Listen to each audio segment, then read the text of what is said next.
श्री गणेशाय नमः। मैं कृष्णा गौड़ मारवाड़ी व्रत कथा में आपका स्वागत करती हूँ। आज मैं आपको पुरुषोत्तम मास के 27वें अध्याय के बारे में बताने जा रही हूँ। श्री नारायण बोले, वाल्मीकि जी के इस प्रकार वचन सुनकर राजा धृतधनवा ने सपत्नीक भक्तिपूर्वक महर्षि को प्रणाम किया और पूर्ण श्रद्धा एवं आनंद के साथ मुनि की पूजा की।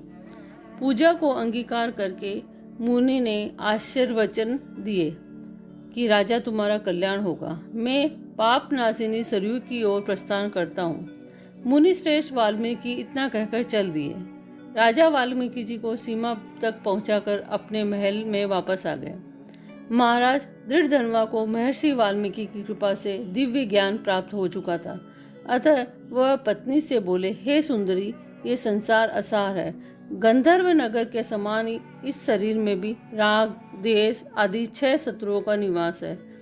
कृमि, विष्ठा, वात, कफ, मूत्र आदि सहित भस्म होने वाली इस देह में क्या रखा है। मैं भगवान की भक्ति और मोक्ष प्राप्त करने हेतु वन गमन करूंगा और वहीं भगवान पुरुषोत्तम का स्मरण करूंगा। पति के ऐसे वचन सुनकर पतिव्रता साध्वी और गुण सुंदरी रानी विनय पूर्वक हाथ जोड़कर बोली, हे भूपति, आपके साथ मैं भी चलती हूँ। पतिव्रता स्त्री का देवता उसका पति होता है, अतः मैं भी आपके साथ ही रहूंगी। हे नारद, अपनी परम प्रिय रानी के ऐसे वचन सुनकर राजा अपने पुत्र को राज्याधिकारी बनाकर पत्नी सहित वन को चला गया। वे दोनों हिमालय समीप गंगा तट पर जा पहुंचे। पुरुषोत्तम मास प्रारंभ होने पर पूरे मास वे तीनों कालों में स्नान करते हुए पुरुषोत्तम भगवान का स्मरण करते हुए वे दोनों दिन रात भगवान की पूजा आराधना करने लगे। इस प्रकार स्नान, व्रत और पूजा करते हुए उन्होंने पुरुषोत्तम मास बिता दिया। व्रत संपूर्ण होने पर छोटी बजती हुई घंटियों से सुशोभित एक विमान उतरा। उसमें पुण्यशील और सुशील नामक भगवान श्री हरि के गण विराजमान थे। राजा रानी को दोनों गणों ने नमस्कार किया और फिर दोनों को आदर सहित विमान में बिठा लिया। इस तरह रानी सहित राजा ने दिव्य शरीर धारण कर गोलोक को प्रस्थान किया। पुरुषोत्तम भगवान के लोक में श्री हरि के समीप रहकर वे दोनों आनंद पूर्वक निवास करने लगे। ये कथा सुनाने के बाद श्री नारायण कहने लगे, हे नारद, मैं अपनी एक जीवा से पुरुषोत्तम मास की महिमा का बखान कैसे कर सकता हूँ। इस पृथ्वी पर इसके समान दूसरा कोई मास नहीं है। सहस्त्र जन्म तप करने से भी ऐसा सुफल नहीं मिलता जैसा कि पुरुषोत्तम मास में व्रत रखने पर मिलता है। भूले बिसरे भी जो इस मास में उपवास, स्नान, दान और जप कर लेता है, उसके करोड़ों जन्मों के पापों का समन हो जाता है। ये पुरुषोत्तम मास सब मासों में श्रेष्ठ और अक्षय फल देने वाला है। इस मास की कृपा से जो दुष्ट वानर भी हरि के सानिध्य को पा गया था। नारद जी वानर की मुक्ति की बात सुनकर आश्चर्यचकित रह गए। उन्होंने भगवान से कहा, हे प्रभु, वेदों और शास्त्रों में मानव जन्म को ही संपूर्ण मुक्ति का साधन बताया है। फिर वह अज्ञानी वानर पुरुषोत्तम मास की सेवा से कैसे मुक्ति पा गया। हे तपोनिधे, सर्व जनों के हितार्थ वह कथा मुझे सुनाइए। वह वानर पूर्व जन्म में कौन था, वह कहाँ निवास करता था और उसे क्या फल मिला। श्री नारायण ने कहा, हे नारद, वह वानर पूर्व जन्म में केरल प्रदेश का वह एक अति लोभी ब्राह्मण था। पिता ने उसका नाम चित्र शर्मा रखा, परंतु अत्यंत कंजूस होने के कारण लोग उसे करदय के नाम से पुकारते थे। धन के लोभ में लिप्त रहने के कारण उसने न तो कभी हवन किया, न ही पुत्रों को तृप्त किया।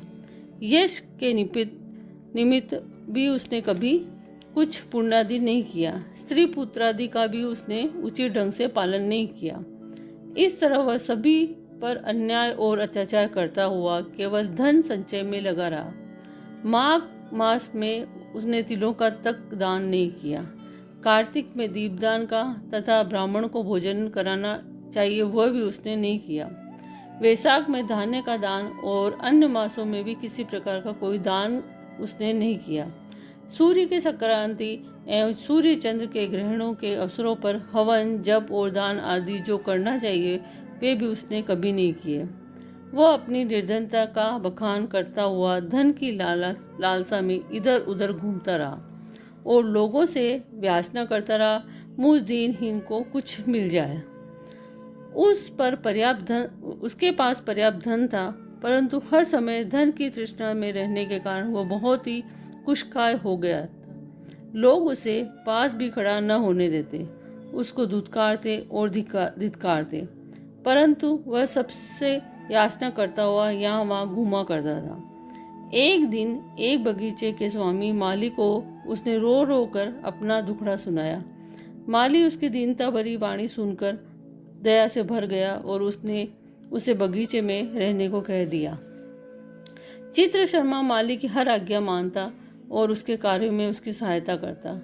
इसे से कुछ दिनों में माली को उस पर दृढ़ विश्वास हो गया और करदय उसका अपना व्यक्ति है और उसे किसी प्रकार की हानि नहीं पहुंचाएगा। कुछ समय पश्चात माली ने बगीचे का करदय पर भार छोड़कर राज मंदिर में नौकरी कर ली। वहाँ अधिक कार्य होने के कारण माली को बगीचे की पूरी देखरेख छोड़ देनी पड़ी। वह बगीचे के फलों को नित्य पेट भर खाता, बचे हुए को बेच देता और प्राप्त होने वाले धन को निर्भय हो अपने पास रख लेता। बगीचे का स्वामी जब भी उसके पास आकर बिक्री से प्राप्त होने वाले धन के विषय में पूछता तो असत्य बोलकर कहता, हे भैया, मैं तो नगर में भिक्षा मांगकर गुजार करता हूँ। बगीचे के फलों की रखवाली करते करते परेशान हो गया हूँ, लेकिन पक्षी सारे फल को खा जाते हैं। कर्जे की बात पर विश्वास करके वह माली लौट जाता। इस प्रकार फलों को खाते खाते बेचते वह कर्जे ने 87 वर्ष बिता दिए। वेदज्ञों का कहना है कि बिना भोगे हुए पाप कभी भी क्षीण नहीं होते। मृत्यु के समय यमदूतों ने आकर उस पर मुदगरों का प्रहार किया और तो वह रुदन करता हुआ अत्यंत कष्ट पाता हुआ यमलोक के मार्ग पर चलने लगा। मार्ग में चलते चलते वह अपने कुकर्मों के लिए रोता चिल्लाता रहा, मुझ मूढ़ की मूर्खता तो देखो, मैंने देव दुर्लभ भारत भूमि में जन्म पाकर भी क्या किया। धन के लोभ में सारा जीवन यूं ही यथा गमाया।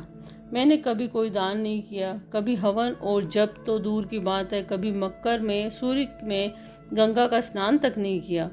पुरुषोत्तम मास के अंत के 3 उपवास भी नहीं किए। मैंने धन के लोभ में पड़कर अपनी देह को भी नहीं संवारा, नहीं ठीक से परिवार का पालन किया। मेरा संचित धन पृथ्वी में गड़ा रहकर व्यर्थ गया। मुझ दुष्ट बुद्धि ने सारा जीवन क्लेश में ही बिताया। इस तरह करुण विलाप करते हुए कर्दय को यमदूतों ने यमराज के समक्ष पहुंचा दिया। श्री नारायण ने आगे कहा, हे नारद, यमराज के दरबार में चित्रगुप्त उसके शुभ अशुभ कर्मों के लेखों को देखते हुए धर्मराज से बोले, इस कर्दय ने ब्राह्मण होकर भी चोरी और झूठ बोलने जैसे अधम कार्य किए हैं। धन के लालच के कारण इसने कभी कोई शुभ कार्य नहीं किया, बल्कि अनेकों कुकर्म किए हैं। इसके 2 पाप, चोरी और विश्वासघात तो अत्यंत ही जघन्य है। चित्रगुप्त के ऐसे वचन सुनकर धर्मराज ने कहा, पहले इस कृपण को सहस्र जन्मों तक वानर की योनि में रखो, फिर इसे चोरी और विश्वासघात करने का दंड दिया जाएगा। इसी प्रकार पुरुषोत्तम मास के 27वें अध्याय की समाप्ति हुई। पुरुषोत्तम मास के इससे पहले की और कथाओं के लिए प्लेलिस्ट चेक करें। अगर आपको ये वीडियो पसंद आया है तो ऐसे और वीडियो के लिए इस चैनल को सब्सक्राइब करना ना भूलें। धन्यवाद।